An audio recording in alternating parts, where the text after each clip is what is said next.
नमस्कार सभी को। सिनर्जी आईएएस अकेडमी से मैं पार्वती आपका हार्दिक स्वागत करती हूँ। कक्षा 12वीं के संपूर्ण पाठ्यक्रम की तीव्र दोहराई में हमने संपूर्ण काव्य खंड की तीव्र दोहराई कर ली है। आज हम आरंभ करेंगे अपने गद्य खंड को, जिसमें हम अपने पहले पाठ भक्तिम, जो कि महादेवी वर्मा द्वारा रचित है, इसका हम आज अध्ययन करेंगे। इस पाठ में महादेवी वर्मा ने हमें ये बताया है कि किस प्रकार भक्तिन नामक एक स्त्री उनके जीवन में आती है, सेविका के रूप में उनके जीवन में आती है, और किस प्रकार भक्तिन ने अपने जीवन संघर्षों को पार करते हुए महादेवी वर्मा के पास रहकर बाद में उनकी सेवा की, और वो आजीवन महादेवी वर्मा के साथ जुड़ी रही, उनके साथ रहकर हमेशा उनकी सेवा करती रही। तो इन सभी बातों का महादेवी वर्मा ने इस पाठ में वर्णन किया है। महादेवी वर्मा के इस भक्ति नामक पाठ को शुरू करने से पहले हम महादेवी वर्मा के बारे में थोड़ा सा जान लेते हैं। महादेवी वर्मा हमारे हिंदी साहित्य की बहुत महत्वपूर्ण कवित्री रही है, जो छायावाद के प्रमुख 4 स्तंभों में से एक मानी जाती है। छायावाद के हमारे 4 स्तंभ थे: जयशंकर प्रसाद, सूर्यकांत त्रिपाठी निराला, सुमित्रानंदन पंत और महादेवी वर्मा। तो छायावाद के जो 4 महत्वपूर्ण कवि थे, उनमें से एक हमारी महादेवी वर्मा भी हैं। तो महादेवी वर्मा के बारे में हम थोड़ा सा जान लेते हैं, जो कि पेपर की दृष्टि से भी बहुत महत्वपूर्ण बनता है। हमें इस पाठ को एक एक लाइन को बहुत अच्छी तरह से समझना है, क्योंकि किसी भी लाइन से कोई भी प्रश्न बनने की संभावना हमेशा रहती है। तो एक एक लाइन को हम बहुत अच्छी तरह से पढ़ते हुए, बहुत अच्छी तरह से समझते हुए चलेंगे, और परीक्षा में जो विगत परीक्षाएं हुई हैं, उनमें किस तरह से प्रश्न बने हुए हैं, कहाँ से प्रश्न आए हुए हैं, उनका भी हम संपूर्ण अध्ययन करेंगे। तो चलिए देखते हैं महादेवी वर्मा का जन्म कहाँ हुआ। महादेवी वर्मा का जन्म 1907 ईस्वी में फर्रुखाबाद यानी कि उत्तर प्रदेश में हुआ था। इनकी प्रमुख रचनाएं अगर देखें तो उनमें दीपशिखा, यामा, ये इनके काव्य संग्रह हैं। हमें ये ध्यान रखना है कि दीपशिखा और यामा महादेवी वर्मा के काव्य संग्रह हैं। आगे है श्रृंखला की कड़ियां, आपदा, संकल्पिता, भारतीय संस्कृति के स्वर, ये महादेवी वर्मा के निबंध संग्रह है। अतीत के चलचित्र, स्मृति की रेखाएं, पथ के साथी, मेरा परिवार, ये इनके संस्मरण या रेखा चित्र हैं। जहां तक प्रमुख पुरस्कारों की बात है, प्रमुख पुरस्कार से भी संबंधित विगत परीक्षाओं में प्रश्न आए हुए हैं, और आगे भी यहां से प्रश्न बनने की हमेशा संभावना रहती है। तो ध्यान से देखेंगे कि प्रमुख पुरस्कार महादेवी वर्मा को कौन कौन से मिले। पहला तो है ज्ञानपीठ पुरस्कार, जो कि यामा काव्य संग्रह पर इन्हें 1983 ईस्वी में मिला था। उत्तर प्रदेश हिंदी संस्थान का भारत भारती पुरस्कार, ये दूसरा पुरस्कार इनको भारत भारती पुरस्कार मिला। और तीसरा पद्म भूषण पुरस्कार इनको मिला था 1956 ईस्वी में। इनका निधन 1987 ईस्वी में इलाहाबाद में हुआ था। तो इन सब चीजों को हमें अच्छे से याद रखना है। जहां तक महादेवी वर्मा का जिक्र है, तो ये साहित्य सेवी और समाज सेवी दोनों रूपों में ही हमारे सामने उभर कर आती हैं। संसार के मानव समुदाय में वही व्यक्ति स्थान और सम्मान पा सकता है, वही जीवित कहा जा सकता है, जिसके हृदय मस्तिष्क ने समुचित विकास पाया हो, और जो अपने व्यक्तित्व द्वारा मनुष्य समाज से रागात्मक के अतिरिक्त बौद्धिक संबंध स्थापित करने में समर्थ हो। यानी कि वही व्यक्ति सफल हो सकता है जो पूर्ण संपूर्ण समाज के साथ रागात्मक और बौद्धिक संबंध स्थापित करने में समर्थ हो। महादेवी वर्मा जो है, इन्होंने साहित्य में भी बहुत सेवा की थी, और ये समाज सेवी के रूप में भी बहुत प्रतिष्ठा इन्होंने प्राप्त की है। महात्मा गांधी की दिखाई राह पर अपना जीवन समर्पित कर उन्होंने शिक्षा और समाज कल्याण के क्षेत्र में निरंतर कार्य किया। हमें ये ध्यान रखना है कि महादेवी वर्मा ने साहित्य और समाज की सेवा करने के साथ साथ वो गांधी जी की दिखाई हुई राह पर चली थी। महादेवी वर्मा की प्रतिष्ठा बहुमुखी प्रतिभा के रचनाकार के रूप में रही है।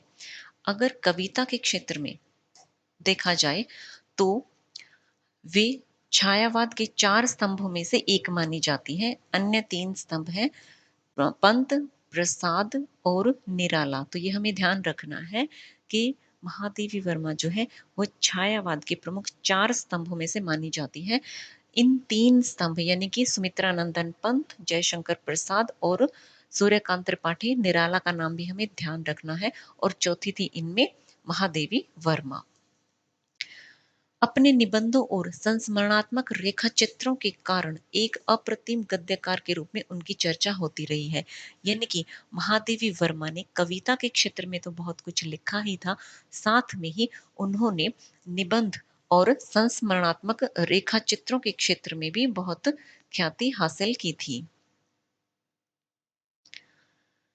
उनके संस्मरणात्मक रेखा चित्र अपने आसपास के ऐसे चरित्रों और प्रसंगों को लेकर लिखे गए हैं जिनकी तरफ साधारणतः हमारा ध्यान नहीं जा पाता है, लेकिन महादेवी वर्मा ने ऐसे साधारण से विषयों पर भी अपने संस्मरणात्मक रेखा चित्र लिखे हैं जो कि हमारा ध्यान आकर्षित करते हैं। इस तरह समाज के शोषित पीड़ित तबके को उन्होंने अपनी गद्य रचनाओं में नायकत्व प्रदान किया है। उनके इस प्रयास ने हिंदी के साहित्यिक समाज पर ऐसा गहरा असर डाला है कि संस्मरणात्मक रेखा चित्र की विधा के लिए शोषित पीड़ित आम जन को विषय वस्तु के रूप में मान्यता मिल गई। यानी कि महादेवी वर्मा ने अपने संस्मरणात्मक रेखा चित्रों में बहुत ही साधारण से विषयों को लेकर निम्न वर्ग के, निम्न तबके के लोगों के ऊपर भी उन्होंने संस्मरणात्मक रेखा चित्र में वर्णन किया है। और वो एक आम जन जो है वो भी उनके संस्मरणात्मक विषयों का संस्मरणात्मक रेखा चित्रों का विषय बन गए हैं। आगे देखेंगे कि भक्तिन जो है वो महादेवी वर्मा जी की प्रसिद्ध संस्मरणात्मक रेखा चित्र है। जैसा कि मैंने आपको पहले भी बताया था कि कोई भी कविता हो उसके कवि का नाम हमें याद रखना है, कोई भी पाठ हो उसके लेखक या लेखिका का नाम हमें याद रखना है, साथ में हमें उस पाठ की विधा का भी ध्यान रखना है कि वो किस विधा की रचना है। तो भक्तिम जो है ये महादेवी वर्मा का संस्मरणात्मक रेखा चित्र है, ये हमें ध्यान रखना है, जो स्मृति की रेखाएं में संकलित है। यहाँ से भी हमारे पेपर में प्रश्न बनने की पूरी संभावना रहती है कि भक्तिन जो है वो महादेवी वर्मा के किस काव्य संग्रह से लिया गया है। तो हमें ध्यान रखना है स्मृति की रेखाएं से ये लिया गया है। इसमें महादेवी जी ने अपनी सेविका भक्तिन के अतीत और वर्तमान का परिचय देते हुए उसकी व्यक्तित्व का बहुत दिलचस्प खाका खींचा है। यानी कि महादेवी वर्मा ने भक्तिन की जो पास्ट है यानी कि जो अतीत है और जो उनका वर्तमान चल रहा है उन सभी के बारे में हमें इस संस्मरणात्मक रेखा चित्र के माध्यम से बताया है। महादेवी वर्मा के घर में काम शुरू करने से पहले और उसने कैसे एक संघर्षशील, स्वाभिमानी और कर्मठ जीवन जिया था, कैसे पितृसत्तात्मक मान्यताओं और छल छदम भरे समाज में अपने और अपनी बेटियों के हक के लिए महादेवी जो भक्तिन है वो किस प्रकार अपने और अपनी बेटियों के हक के लिए उन्होंने संघर्ष किया, इन सभी का वर्णन इस संस्मरणात्मक रेखा चित्र में महादेवी वर्मा ने किया है। तो चलिए शुरू करते हैं हमारा आज का ये पाठ भक्तिन। कहते हैं कि पाठ की हर एक लाइन से ही प्रश्न बनने की पूरी संभावना रहती है। जैसा कि आरंभ में ही इन पंक्तियों को देखेंगे जहां से प्रश्न बना हुआ भी है और आगे भी प्रश्न बनने की पूरी संभावना हमारी रहेगी। छोटे कद और दुबले शरीर वाली भक्तिन अपने पतले होठों के कोनों में दृढ़ संकल्प और छोटी आंखों में एक विचित्र समझदारी लेकर जिस प्रकार पहले पहले मेरे पास यानी कि महादेवी वर्मा के पास आकर उपस्थित हुई थी, तब से आज तक एक युग का समय बीत चुका है। अब यहाँ पर हमें ये ध्यान रखना है और पहले पेपर में भी ये प्रश्न आया हुआ भी है कि भक्तिन जो है उसकी विचित्र समझदारी उसमें कहाँ पाई जाती है। यानी कि भक्तिन में विचित्र समझदारी पाई जाती है उसकी छोटी आंखों में। ठीक है, ये हमें ध्यान रखना है। पर जब कोई जिज्ञासु उससे इस संबंध में प्रश्न कर बैठता है, तब वह पलकों को आधा पुतलियों तक गिराकर और चिंतन मुद्रा में ठुड्डी को थोड़ा कुछ ऊपर उठाकर विश्वास भरे कंठ में उत्तर देती है कि तुम पचय का बताई, यह 50 बरस से संग रहित है, इस हिसाब से मैं 75 की ठहरती हूँ। यानी कि भक्तिन जो है वो कहती कि 50 बरस से मैं इनकी संग रह रही हूँ, और इस तरह से महादेवी वर्मा वो 75 साल की बन जाती हैं। लेकिन ये सब बातें हमें इसीलिए बताई गई हैं कि जो महादेवी वर्मा है वो हमें ये बताना चाहती है कि भक्तिन जो है वो अपनी बात को आगे रखना चाहती है, अपनी बात को ऊपर रखना चाहती है, इसीलिए वो ये सब बातें हमें बताती हैं।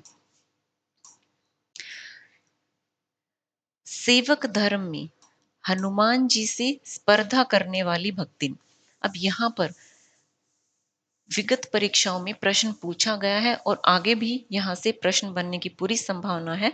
हमें ये ध्यान रखना है कि सेवक धर्म में हनुमान जी से स्पर्धा करने वाली भक्तिन, यानी कि जिस प्रकार हनुमान जी ने श्री राम की सेवा की थी, जिस भक्ति भाव से हनुमान ने श्री राम का आदर किया था, उनकी सेवा की थी, उसी आदर भाव से भक्तिन जो है वो भी महादेवी वर्मा की सेवा करती है। इसीलिए भक्तिन के लिए कहा गया है कि सेवक धर्म में वो हनुमान जी से स्पर्धा करती हैं। वो किसी अंजना की पुत्री न होकर एक अमान धन्या गोपालिका की कन्या है। नाम है लक्ष्मी अर्थात लक्ष्मी, यानी कि जो भक्तिन है उनका वास्तविक नाम है लक्ष्मी, यानी कि लक्ष्मी उनका नाम है। लेकिन वो अपना ये वास्तविक नाम किसी को भी बताना नहीं चाहती हैं, क्योंकि लक्ष्मी से हमारा अभिप्राय होता है कि धन की देवी, लेकिन भक्तिन जो है उसके पास धन का बहुत अभाव रहा, इसीलिए वो अपने इस वास्तविक नाम को किसी को भी बताना नहीं चाहती है। पर जैसे मेरे नाम की विशालता मेरे लिए दुर्वाह, वैसे ही लक्ष्मी की समृद्धि भक्तिन के कपाल को कुंचित रेखाओं में नहीं बांध सकती है। यहाँ पर हमें लेखिका यही बताती है कि जो भक्तिन है वो अपना समृद्धि सूचक नाम जो है वो किसी को बताना नहीं चाहती है, वो उसको किसी के सामने लाना नहीं चाहती, किसी को भी अपना वास्तविक नाम समृद्धि सूचक नाम नहीं बताना चाहती है। यहाँ पर हमें ये ध्यान रखना है कि भक्तिन कहाँ की निवासिनी थी, यानी कि भक्तिन का निवास स्थान कहाँ था। तो भक्तिन जो है एक ऐतिहासिक गांव था झूसी, वहां की रहने वाली थी। वो अपने माता पिता की इकलौती बेटी थी। विमाता की किंवदंती बन जाने वाली ममता की छाया में भी पली है, यानी कि उसकी माँ का निधन हो गया था और विमाता यानी उनकी सौतेली माँ के साथ वो रहती थी। यहाँ पर हमें ये ध्यान रखना है कि 5 वर्ष की वय में उसे हंडिया ग्राम के एक संपन्न गोपालक की सबसे छोटी पुत्र वधु बनाकर पिता ने शास्त्र से 2 पग आगे रहने की ख्याति कमाई और 9 वर्षीय युवती का गौना देकर विमाता ने बिना मांगे पराया धन लौटाने वाले महाजन का पुण्य लौटा। यानी कि यहाँ पर महादेवी वर्मा हमें ये बताना चाहती है कि जो भक्तिन है उसका 5 वर्ष की आयु में विवाह हुआ था। तो पेपर की दृष्टि से ये बहुत महत्वपूर्ण बनता है प्रश्न। यहाँ पर हमें ध्यान रखना है कि भक्तिन जो है उसका 5 वर्ष की आयु में विवाह हुआ था और उसका विवाह हुआ कहाँ पर था, वो हंडिया ग्राम में हुआ था, इसका हमें ध्यान रखना है। एक संपन्न गोपालक की सबसे छोटी पुत्र वधु, यानी कि जो संपन्न गोपालक थे उनके जितने भी बेटे थे उनकी सबसे छोटी पुत्र वधु जो थी वो बनी भक्तिन, और 9 वर्षीय युवती का गोना हुआ। यानी कि भक्तिन का विवाह तो 5 वर्ष की आयु में हुआ था, लेकिन गोना उनका 9 वर्ष की आयु में हुआ था, क्योंकि पहले पुराने समय में ऐसा ही होता था कि छोटी उम्र में लड़की का विवाह कर दिया जाता था, लेकिन उसे उस समय ससुराल नहीं भेजा जाता था, बल्कि कुछ साल बाद जब वो बड़ी हो जाती थी उसके बाद उसे ससुराल भेजा जाता था, जिससे कि गोना करना कहा जाता था। तो 5 वर्ष की आयु में उनका विवाह हुआ और 9 वर्ष की आयु में उनका गोना हुआ, यानी कि उनको ससुराल भेज दिया गया। पिता का उस पर अगाध प्रेम होने के कारण स्वभावतः ईर्ष्यालु और संपत्ति की रक्षा में सतर्क विमाता ने उसके मरणांतक रोग का समाचार तब भेजा जब वह मृत्यु की सूचना भी बन चुका था। यानी कि यहाँ पर महादेवी वर्मा हमें यही बताना चाहती हैं कि भक्तिन के पिता जब मरणासन अवस्था में थे और मर भी गए थे, उसके बाद भी भक्तिन को ये नहीं बताया जाता है, उनके पिता की मृत्यु का समाचार उन्हें नहीं दिया जाता है, बल्कि बहुत समय के बाद उनकी सास के द्वारा उन्हें ये कहा जाता है कि बहुत समय हो गया है, तुम अपने मैके जाके मिल आओ। तो जब भक्तिन अपने मैके जाती है, तब भक्तिन को पता चलता है कि उनके पिता की मृत्यु हो चुकी है और यह देखकर उन्हें बहुत क्रोध आता है और भक्तिन अपने मैके से बिना पानी पिए उल्टे ही पैर वापस अपने ससुराल में आ जाती है। यहाँ पर हम थोड़ा ध्यान से देखेंगे कि यहाँ से प्रश्न बनने की हमारे पेपर में संभावना रहेगी कि सास को खरी खोटी सुनाकर उसने विमाता पर आया हुआ क्रोध शांत किया। अगर पेपर में ऐसे प्रश्न पूछ लिया जाए कि भक्तिन ने सास पर आए क्रोध को किस तरह से शांत किया, उसमें हमें 4 ऑप्शन दे दिए जाएंगे। तो हमें ये ध्यान रखना होगा कि भक्तिन ने सास को खरी खोटी सुनाकर, सास को खरी खोटी सुनाया उसने, तब सुनाकर उसने विमाता पर आए हुए क्रोध को अपने को शांत किया।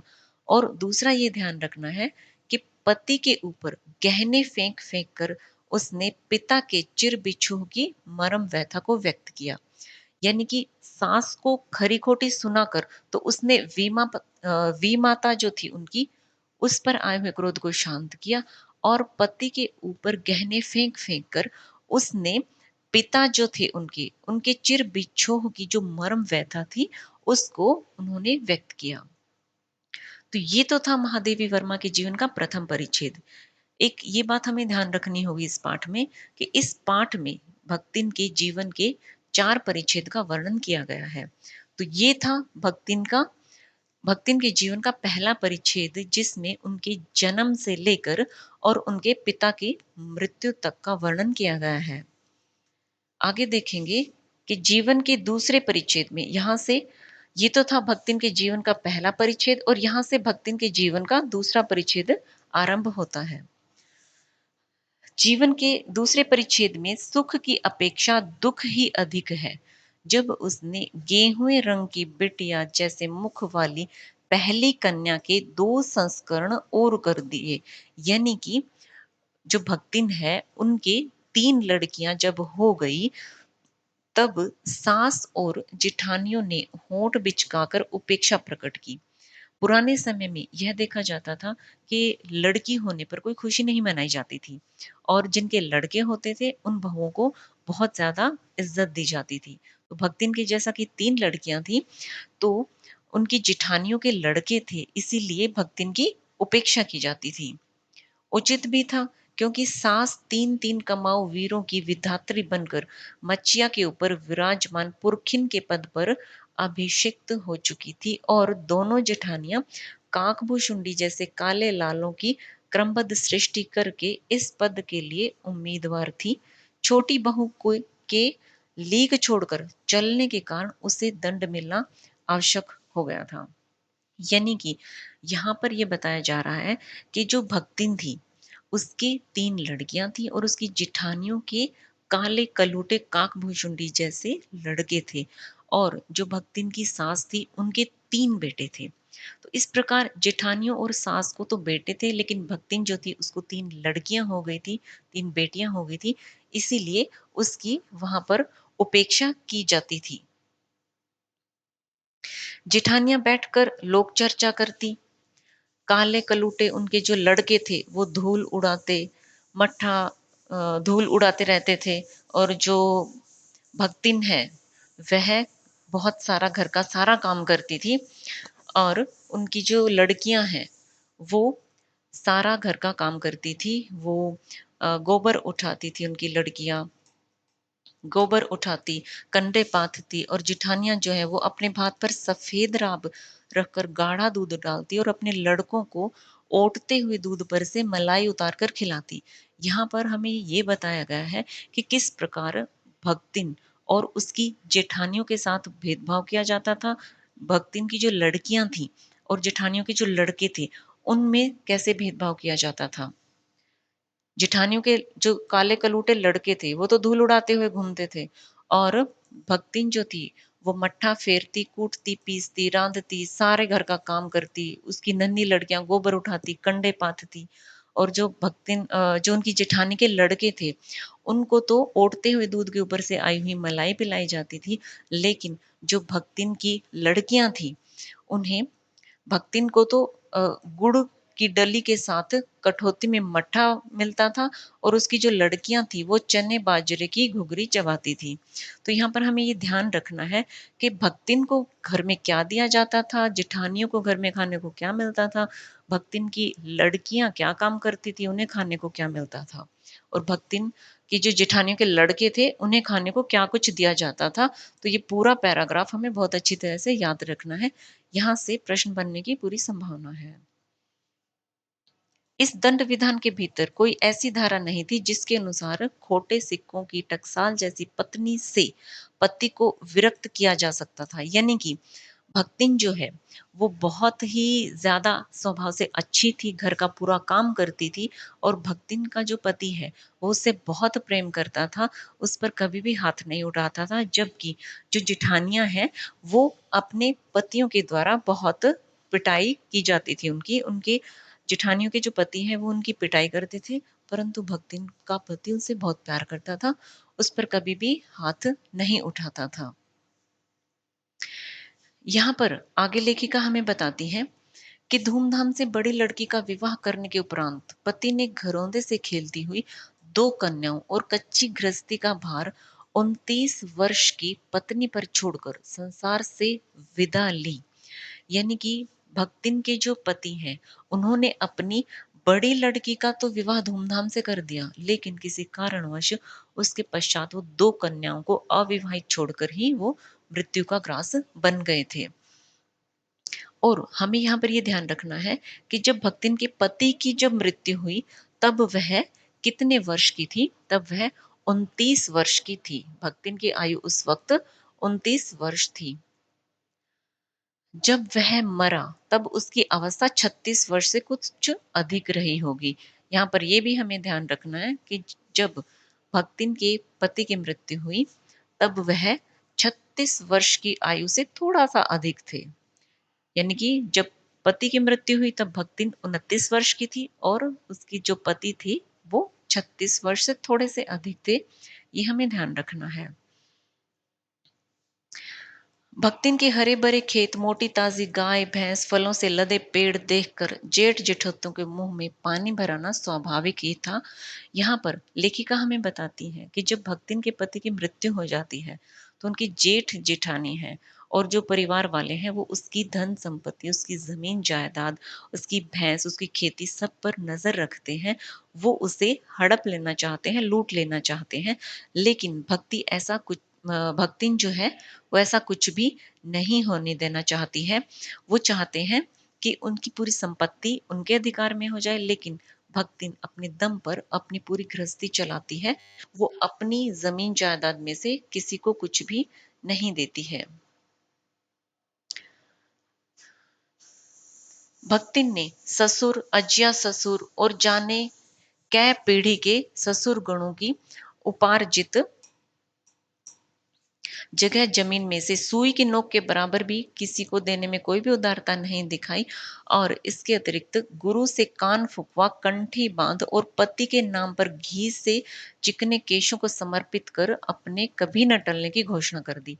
यानी कि पति की मृत्यु के पश्चात भक्ति कैसी हो गई थी, ये हमें ध्यान रखना है कि उसने गुरु से कान फुकवा लिए और कंठी बांध ली और पति के नाम पर उसने जो अपने घी से भी चिकने जो उसके बाल थे वो बाल भी उसने अपने मुंडवा लिए और किसी पर भी अपना अधिकार न होने की उसने घोषणा कर दी। इस प्रकार उसके जीवन का तीसरा परिच्छेद आरंभ हुआ। यानी कि यहां से फिर आगे भक्तिन के जीवन का तीसरा परिच्छेद आरंभ होता है, जहां पर भक्तिन का दुर्भाग्य भी उससे कम हटी नहीं था। इसी से किशोरी से युवती होते ही बड़ी लड़की भी विधवा हो गई। यानी कि उसकी लड़की जो बड़ी लड़की का जो विवाह उसके पति करके गए थे, वह लड़की भी विधवा हो गई थी और उसके विधवा होते ही उसके जेठ के लड़के ने ये सोचा कि वो अपने तीतर उड़ाने वाले साले से भक्तिन की लड़की का विवाह कर देगा, जिससे कि भक्तिन की सारी जमीन जायदाद, सारी संपत्ति उनके हक में हो जाएगी। लेकिन भक्तिन और उसकी लड़की को ये बिल्कुल भी मंजूर नहीं होता है। लेकिन एक षड्यंत्र रचकर वो भक्तिन की लड़की को और उस अपने तीतर उड़ाने वाले साले को एक कमरे में बंद कर देते हैं और फिर पंचों को बुलाया जाता है और उन्हें कहा जाता है, दिखाया जाता है कि किस प्रकार वो दोनों एक कमरे में बंद है। इस वजह से अब उनका विवाह होना निश्चित ही है। अब पंच भी फिर कुछ नहीं कर पाते हैं, पंच भी उनके ही हक में फैसला देते हैं और इस तरह से भक्तिन की बड़ी लड़की और उस तीतर उड़ाने वाले साले के साथ उसकी शादी कर दी जाती है, जो कि भक्तिन को बिल्कुल भी पसंद नहीं आती है, लेकिन वो पंचों के सामने मजबूर हो जाती है। फिर उनका जो ये संबंध है वो अधिक सुखकर नहीं हुआ, क्योंकि दामाद अब निश्चिंत होकर तीतर लड़ाता था और बेटी विवश क्रोध से जलती रहती थी। इतने यत्न से संभाले हुए गाय ढोर खेती बाड़ी जब पारिवारिक द्वेष में ऐसे झुलस गए कि लगान अदा करना भी भारी हो गया। सुख से रहने की कौन कहे। अंत में एक बार लगान न पहुंचने पर जमींदार ने भक्तिन को बुलाकर दिन भर कड़ी धूप में खड़ा रखा और यह अपमान जो है वो भक्तिन की कर्मठता में सबसे बड़ा कलंक बन गया। अतः दूसरे ही दिन भक्तिन कमाई के विचार से शहर में आ पहुंची। तो हमें ये ध्यान रखना है कि भक्तिन जो है उसके जीवन के तीसरे परिच्छेद में ये सब घटनाएं होती हैं और किस प्रकार वो कर्मठ भक्तिन जमींदार के द्वारा जब धूप में खड़ी रखी जाती है लगान न चुकाने की वजह से, तो उसे वो बहुत ही अपना अपमान समझती है और वो सब कुछ छोड़ छाड़ कर शहर में कमाई के लिए आ जाती है। घुटी हुई चांद की मोटी मैली धोती ढके हुए, मानो सब प्रकार की आहट सुनने के लिए कान कपड़े से बाहर निकाल कर भक्तिन जब मेरे सामने, यानी कि भक्तिन जब महादेवी वर्मा के सामने सेवक धर्म में दीक्षित हुई, तब उसके जीवन के चौथे और संभवतः अंतिम परिच्छेद की जो अर्थ हुआ उसकी इति अभी दूर है। यानी कि भक्तिन जो है उसके जीवन के चौथे और संभवतः अंतिम परिच्छेद का आरंभ यहाँ से होता है, जब वो शहर में कमाई करने के उद्देश्य से महादेवी वर्मा के पास आ जाती है। भक्तिन की वेशभूषा में गृहस्थ और वैरागी का सम्मिश्रण देखकर, यानी कि यहाँ पर हमें ये ध्यान रखना है कि भक्तिन की वेशभूषा में किसका मिश्रण था, तो वो गृहस्थ और वैरागी का मिश्रण था। का मिश्रण देखकर मैंने शंका से प्रश्न किया कि क्या तुम खाना बनाना जानती हो। यानी कि भक्ति जब महादेवी वर्मा के पास आई तो महादेवी वर्मा ने उनसे पूछा कि क्या तुम खाना बनाना जानती हो। तो वो भक्तिन कहती है कि हाँ, मुझे खाना दाल भात सब कुछ बनाना आता है, मैं खाना बहुत अच्छी तरह से बना लेती हूँ। दूसरे दिन तड़के ही सिर पर कई लोटे औंधा कर उसने मेरी धुली हुई धोती जल के छींटों से पवित्र कर पहनी और पूरों के अंधकार और मेरी दीवार से फूटते हुए सूर्य और पीपल का 2 लोटे जल से अभिनंदन किया। 2 मिनट नाक दबाकर जप करने के उपरांत जब वह कोयले की मोटी रेखा से अपने साम्राज्य की सीमा निश्चित कर चौके में प्रतिष्ठित हुई, तब मैंने, यानी कि भक्ति ने समझ लिया कि इस सेवक के साथ टेढ़ी खीर है। तो यहाँ पर हमारा एक प्रश्न बनने की संभावना रहती है कि महादेवी वर्मा ने यह क्यों कहा कि भक्तिन, यानी कि इस सेवक के साथ टेढ़ी खीर है। ऐसा महादेवी वर्मा ने क्यों कहा? क्योंकि जब महादेवी वर्मा देखती हैं कि भक्तिन जो है वो यहाँ पर किस प्रकार अपने सिर पर कई लोटे औंधा के जल औंधा के, यानी कि स्नान करके सूर्य को धैर्य देती है, किस प्रकार वो चौके से अपने साम्राज्य की सीमा बना के, यानी कि चौका लगाकर बैठकर वो भगवान का नाम लेने के लिए बैठती हैं, तो महादेवी वर्मा को ये लग जाता है कि इस सेवक का साथ टेढ़ी खीर है। अपने भोजन के संबंध में नितांत वीतराग होने पर भी मैं पाक विद्या के लिए परिवार में प्रख्यात हूँ और कोई भी पाक कुशल दूसरे के काम में नुक्ताचीनी बिना किए हुए नहीं रह सकता। यहाँ पर महादेवी वर्मा हमें ये बताती है कि किस प्रकार महादेवी वर्मा स्वयं पाक विद्या में निपुण थी, और जब भक्तिन उनके सामने खाना लेकर आती है तो महादेवी वर्मा क्या देखती हैं कि 1 अंगुल मोटी रोटी है, 4 चित्तीदार मोटी रोटियां और गाढ़ी मोटी दाल लेकर जब भक्तिन उनके सामने आती है तो महादेवी वर्मा को यह लगता है कि ये खाना वो किस तरह से खा पाएगी। यानी कि वह खाना उन्हें बहुत अरुचिकर महसूस होता है, लेकिन जो भक्तिन है वो अपने प्रत्येक काम को बहुत ही कुशलता से करती है, और वो ये कहती है, जब उसे ये पता चल जाता है, ये महसूस होता है कि महादेवी वर्मा को ये खाना अरुचिकर लगेगा, तो वो क्या कहती है कि दूध घी मुझे अच्छा नहीं लगता, नहीं तो सब ठीक हो जाता। अब न हो तो अमचूर और लाल मिर्च की चटनी पीस ली जावे। यानी कि वो महादेवी वर्मा से कहती हैं कि अगर आपको ये मोटी रोटियां, ये दाल पसंद नहीं है, तो मैं अमचूर ले आती हूँ, लाल मिर्च की चटनी पीस कर ले आती हूँ। उससे भी काम ना चले तो वह गांव से लाई हुई गठरी में से थोड़ा सा गुड़ दे देती है, और शहर के लोग क्या कला बत्तू खाते हैं। यानी कि वो अपनी एक कमी को छुपाने के लिए बहुत से और ऑप्शंस महादेवी वर्मा के सामने रख देती हैं कि दाल नहीं खानी तो अमचूर ले लो, लाल मिर्च की चटनी ले लो। फिर वह कुछ अनाड़िन या फूहड़ नहीं है। उसके ससुर, पित्या ससुर, अज्या ससुर आदि ने उसकी पाक कुशलता के लिए न जाने कितने मौखिक प्रमाण पत्र दे डाले हैं। यानी कि वो बताती है भक्तिन कि मैं पाक विद्या में बहुत कुशल हूँ। मेरे ससुर जो थे वो मेरी बहुत तारीफ करते थे मेरी पाक विद्या के लिए। फिर महादेवी वर्मा कहती हैं कि बिना गुड़ के और घी से अरुचि के कारण वह रूखी दाल से एक मोटी रोटी खाकर बहुत ठाठ से यूनिवर्सिटी पहुंची। यानी कि उनमें से कुछ भी नहीं, बल्कि महादेवी वर्मा सिर्फ रूखी दाल के साथ एक मोटी रोटी खाकर यूनिवर्सिटी पहुंची और न्याय सूत्र पढ़ते पढ़ते शहर और देहात के जीवन के इस अंतर पर विचार करती रही।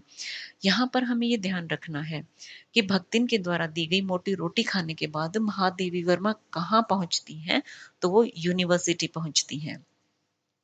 यहाँ से भी प्रश्न बना हुआ है और आगे भी प्रश्न यहाँ से बनने की संभावना है कि यूनिवर्सिटी में महादेवी वर्मा ने क्या पढ़ते पढ़ते शहर और देहात के जीवन के अंतर पर विचार किया।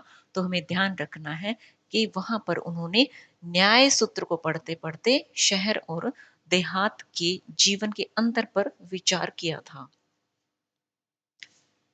इसके अतिरिक्त भक्तिन का स्वभाव ऐसा बन चुका है कि वह दूसरों को अपने मन के अनुसार बना लेती है। यहाँ पर हमने ये देखा है कि भक्तिन जो है वो सभी को अपने मन के अनुसार बना लेती है, बल्कि वो खुद बिल्कुल भी बदलना नहीं चाहती है, वो दूसरों को अपने मन के मुताबिक बना लेती है। यहाँ पर महादेवी वर्मा हमें यही बताती है कि किस प्रकार भक्तिन अपनी बात को दूसरों से मनवा भी लेती है। जैसे कि भक्तिन का ये कहना कि मकई का रात का बना दलिया सवेरे मट्ठे में सौंधा लगता है, बाजरे के तिल लगाकर बनाए हुए पुए गरम कम अच्छे लगते हैं, ज्वार के भुने हुए भुट्टे के हरे दानों की खिचड़ी स्वादिष्ट होती है, सफेद महुए की लपसी संसार भर के हलवे को लजा सकती है आदि। इस प्रकार महादेवी वर्मा हमें बताती हैं कि भक्तिन जो है इस प्रकार के उदाहरण देकर दूसरों को अपने मन के मुताबिक बना लेती है, परंतु यहाँ का रसगुल्ला यानी कि शहर का रसगुल्ला तक भक्तिन के पोपले मुंह में प्रवेश करने का सौभाग्य प्राप्त नहीं कर सका। यानी कि भक्तिन दूसरों को अपने मन के मुताबिक बना लेती है, लेकिन स्वयं में वो कोई भी परिवर्तन नहीं करना चाहती है। शहर में आए हुए जो रसगुल्ला जो शहर में बनता है वो भी वो खाना अरुचिकर मानती है, वो खाती नहीं है। और दूसरों के कहने पर वह आए ही बोलती है, वो अभी तक जी नहीं कह पाई है, बल्कि स्वयं वो परिवर्तित नहीं होना चाहती, बल्कि दूसरों को ही अपने अनुसार परिवर्तित कर लेती है। भक्तिन अच्छी है, यह कहना कठिन होगा क्योंकि उसमें दुर्गुणों का अभाव नहीं। वह सत्यवादी हरिश्चंद्र नहीं बन सकती। हमें यहाँ पर ये ध्यान रखना है कि भक्तिन क्या नहीं बन सकती है, वो सत्यवादी हरिश्चंद्र नहीं बन सकती है। पर नरो व कुंजरो व कहने में भी विश्वास नहीं करती। मेरे इधर उधर पड़े पैसे रुपए भंडार घर के किसी मटकी में कैसे अंतर्हित हो जाते हैं, यह रहस्य भी भक्तिन ही जानती है। यानी कि महादेवी वर्मा ने जो इधर उधर थोड़े बहुत कहीं पैसे रखे हुए होते हैं, वो भक्तिन उठाकर अपनी एक मटकी में, एक हांडी में रख लेती है, ताकि आगे भविष्य में कभी जब जरूरत पड़े तो उन पैसों का प्रयोग किया जा सके। तो ये रहस्य जो है, ये भक्तिन ही जानती है, और कोई इस रहस्य को नहीं जान पाता। इसी तरह से शास्त्र के प्रश्न पर भी भक्तिन जो है, वो अपनी अलग ही राय रखती है। भक्तिन जो है, उसको समझाना या उसकी बातें समझना किसी के भी बस की बात नहीं है। जब शास्त्र की बात आती है, यहाँ पर लेखिका हमें बताती है कि शास्त्र का प्रश्न भी भक्ति अपनी सुविधा के अनुसार सुलझा लेती है। कि जो पढ़ी लिखी नहीं है, गांव की अनपढ़ गंवार स्त्री है, वो भी शास्त्र का अगर कोई प्रश्न आए तो उसको भी वो अपने अनुसार ही ढाल लेती है, अपने अनुसार ही सुलझा लेती है। मुझे स्त्रियों का सिर घुटाना अच्छा नहीं लगता, अतः मैंने भक्तिन को रोका। यहाँ पर महादेवी वर्मा हमें ये बताना चाहती हैं कि भक्तिन जो हर वीरवार को, हर बृहस्पतिवार को सिर घुटाती थी, यानी कि उस तरह से अपने सिर को मुड़ाती थी, ये महादेवी वर्मा को बिल्कुल भी पसंद नहीं था। लेकिन भक्तिन जो है, वो ये कहती है कि ये शास्त्र में लिखा हुआ है। फिर कुतूहलवश जब महादेवी वर्मा उनसे पूछती है कि क्या लिखा हुआ है, तब वो तुरंत उत्तर देती है कि तीरथ गए मुंडाए सिद्ध। फिर महादेवी पूछती कि कौन से शास्त्र में ये रहस्य सूत्र लिखा हुआ है, यह जान लेना मेरे लिए, यानी कि महादेवी वर्मा के लिए संभव नहीं था, अतः मैं हार कर मौन ही रही। भक्तिन का चूड़ा कर्म हर बृहस्पतिवार को एक दरिद्र नापित के गंगा जल से धुले उसरे द्वारा यथाविधि से संपन्न हो जाता था। यानी कि भक्तिन जो है, वो अपनी मर्जी से ही कोई कथन बना देती थी और कहती थी कि शास्त्रों में तो ऐसा ही लिखा हुआ है, जिसका कि कोई भी जवाब महादेवी वर्मा के पास नहीं होता था। वो उनके सामने चुप ही हो जाती थी। यहाँ पर हमें ये ध्यान रखना है कि भक्तिन जो है, उसका चूड़ा कर्म कब होता था, तो वो हर बृहस्पतिवार को उनका चूड़ा कर्म, यानी कि उनका सिर जो है, वो हर बृहस्पतिवार को मुंडाया जाता था। अब आगे महादेवी वर्मा हमें ये बताती हैं कि भक्तिन जो है, वो कहती थी कि हमारी मालकिन तो रात दिन कितबियन माँ गड़ी रहती है।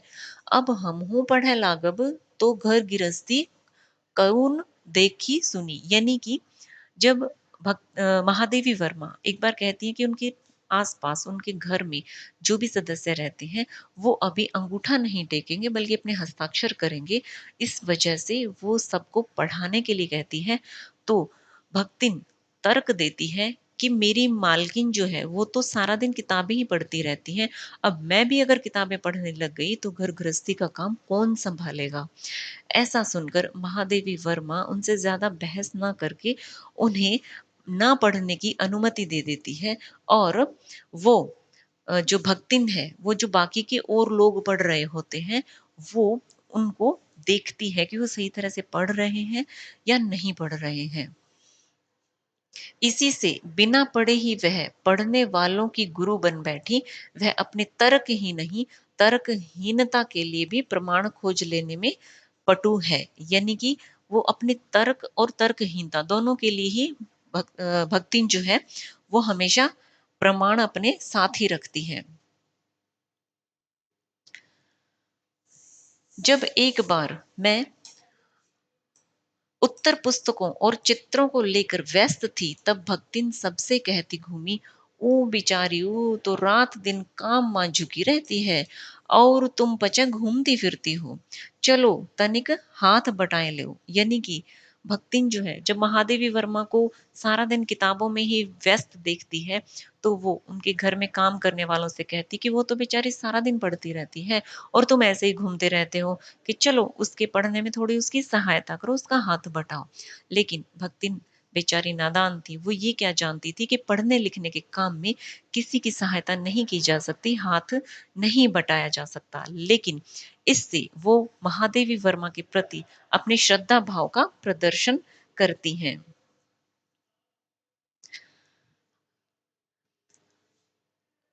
कभी उत्तर पुस्तकों को बांध कर, कभी अधूरे चित्र को कोने में रख कर, कभी रंग की प्याली धोकर और कभी चटाई को आंचल से झाड़कर वह जैसी सहायता पहुंचाती है, उससे भक्तिन का अन्य व्यक्तियों से अधिक बुद्धिमान होना प्रमाणित हो जाता है। यानी कि भक्तिन पढ़ने लिखने में तो महादेवी वर्मा की सहायता नहीं कर पाती है, लेकिन वो इस तरह के कार्य करके कि उत्तर पुस्तकों को कभी बांध देती है, कभी अधूरे चित्र जो हैं उनको कोने में रख देती है, कभी रंग की प्याली को धोकर और कभी चटाई को झाड़ फटकार कर सही जगह पर रख देती है।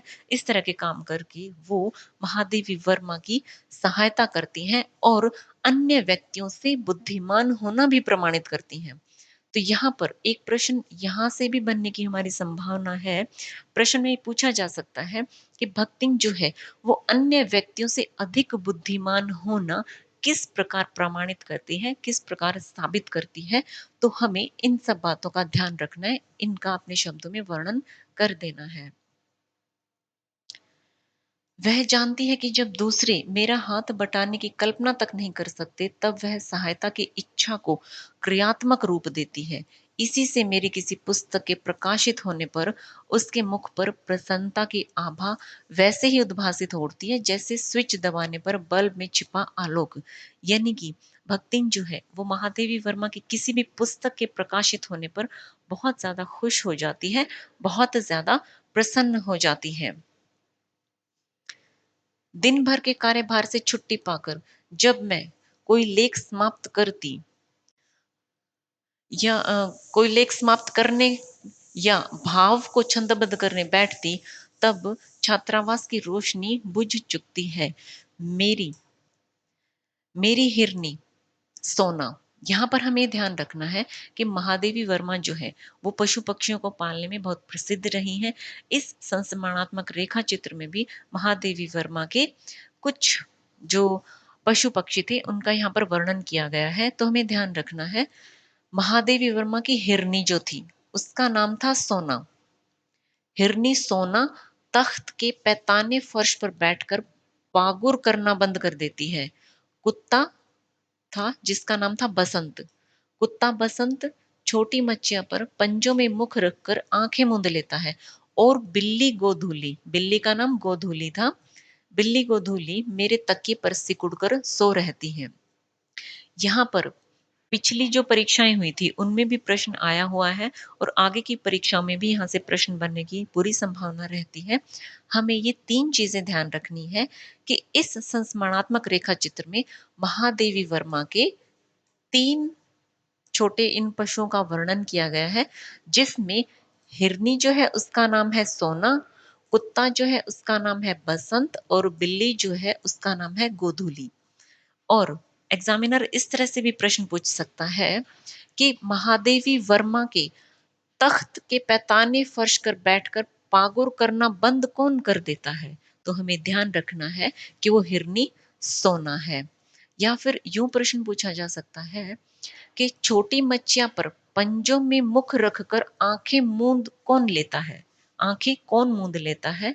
तो ध्यान रखना है वो कुत्ता बसंत है।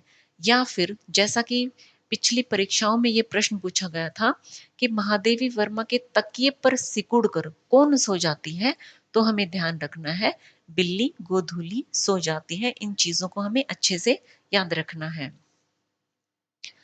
आगे महादेवी वर्मा हमें बताती हैं कि पर मुझे रात की निस्तब्धता में अकेले न छोड़ने के विचार से कोने पर दरी के आंगन पर बैठकर बिजली की चकाचौंध से आंखें मिचमिचाती हुई जो भक्तिन है वो प्रशांत भाव से जागरण करती है। यानी कि भक्तिन जो है वो हर पल, हर कदम महादेवी वर्मा के साथ रहती है। जब सभी लोग रात को सो जाते हैं, तब जो है भक्तिन है वो महादेवी वर्मा के साथ ही रहती है। और जब कभी वह ऊँघती भी नहीं है, क्योंकि मेरे सिर उठाते ही उसकी, यानी कि जब महादेवी वर्मा जब थोड़ा सिर उठाती हैं, तो भक्तिन जो है वो जल्द से जल्द उनके पास जाती है और महादेवी वर्मा जिस तरफ भी देख रही होती है, वो कोशिश करती है कि वो महादेवी वर्मा की यथासंभव सहायता करे। यदि महादेवी वर्मा सिरहाने पर रखे रैक की ओर देखती है, तो भक्तिन उठकर आवश्यक पुस्तक का रंग पूछती है कि आपको कौन सी पुस्तक चाहिए। और यदि महादेवी वर्मा कलम रख देती है, तो वह स्याही उठा लाती है।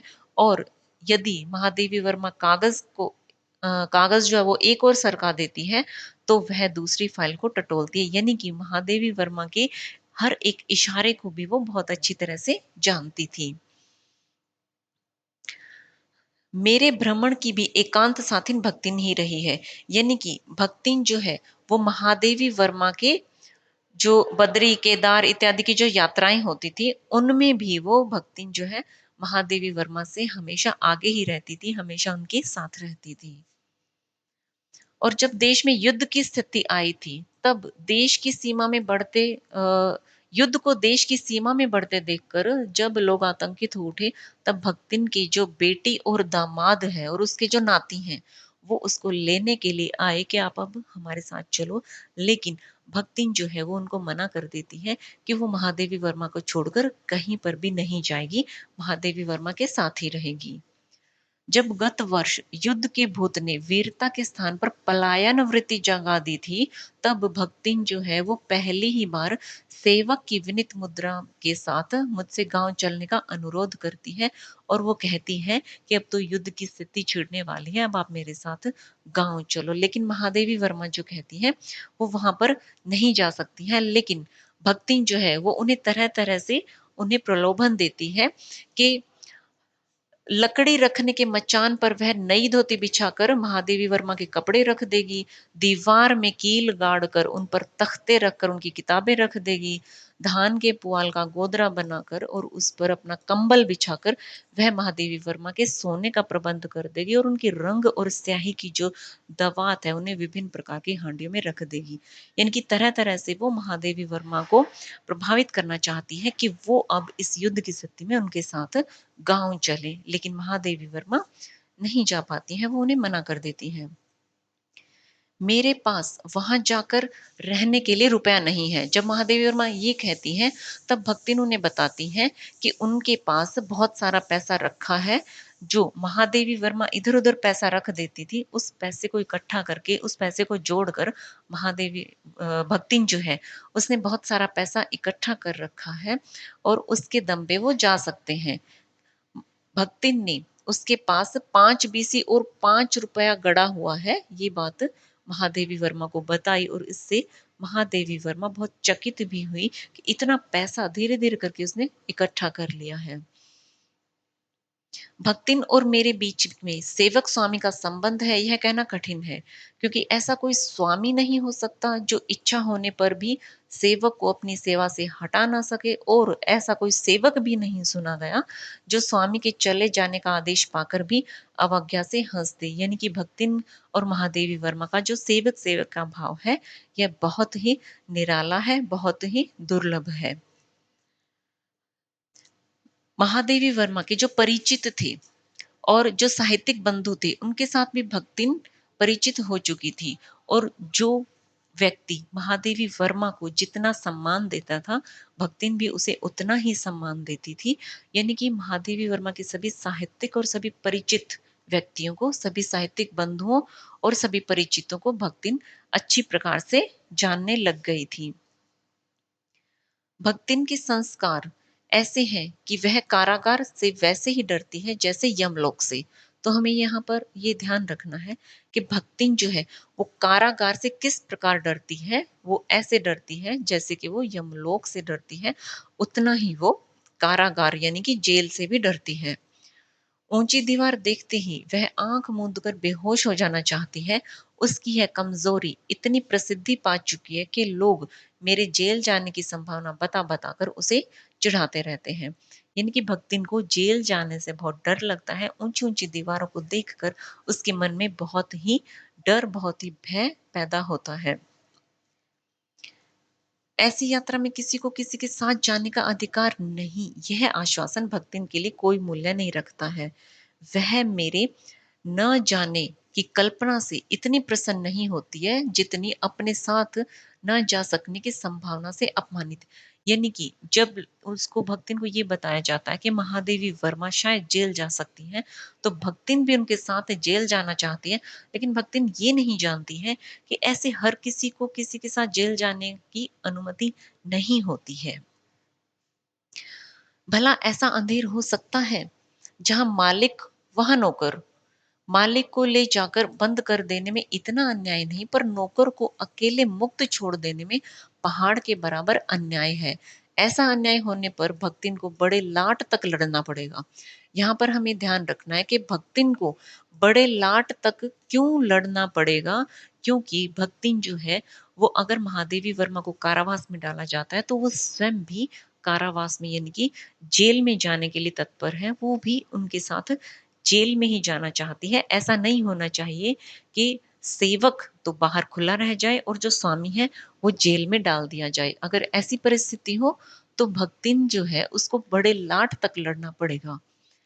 किसी की माई यदि बड़े लाट तक नहीं लड़ी तो नहीं लड़ी, पर भक्तिन तो बिना लड़े उसका तो काम ही नहीं चल सकता है। ऐसे विषम प्रतिद्वंदियों की स्थिति कल्पना में भी दुर्लभ है।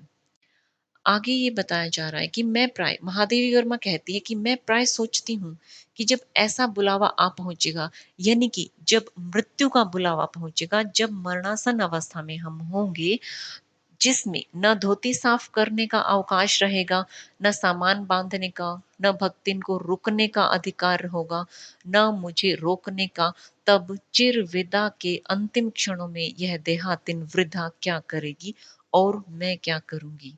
भक्तिन की कहानी अधूरी है, पर उसे खोकर मैं इसे पूरी नहीं करना चाहती।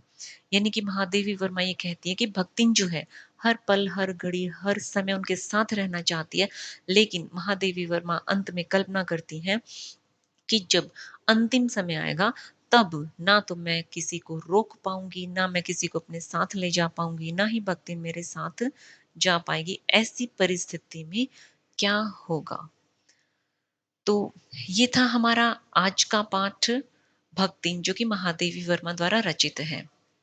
मुझे उम्मीद है कि ये पाठ आपको बहुत अच्छी तरह से समझ में आ गया होगा और इससे संबंधित महत्वपूर्ण प्रश्नों की भी हमने साथ-साथ में चर्चा कर ली है कि कहाँ से विगत परीक्षाओं में प्रश्न पूछे गए हैं और कहाँ से आने वाली परीक्षाओं में भी प्रश्न बनने की संभावना है। तो संपूर्ण पाठ को बहुत अच्छी तरह से हमें पढ़ना है, सुनना है और समझना है। प्रत्येक पाठ का अगर हम सही से कॉन्सेप्ट समझ लेंगे, अगर हम पूरे पाठ को अच्छी तरह से आत्मसात कर लेंगे, बहुत अच्छी तरह से पूरे पाठ को हम समझ लेंगे, तो एग्जामिनर परीक्षा में चाहे कैसा भी प्रश्न पूछे, हमें उसका उत्तर बनाने में कोई भी दिक्कत नहीं आएगी। हमें बस कॉन्सेप्ट को, पाठ को अच्छी तरह से समझना है और उससे संबंधित जो भी प्रश्न आए, बस हमें उस प्रश्न का सही से उत्तर लिखना है। तो उम्मीद है कि ये पाठ आपको बहुत अच्छी तरह से समझ में आ गया होगा और मिलते हैं फिर हम अपनी अगली वीडियो के माध्यम से। तब तक के लिए धन्यवाद।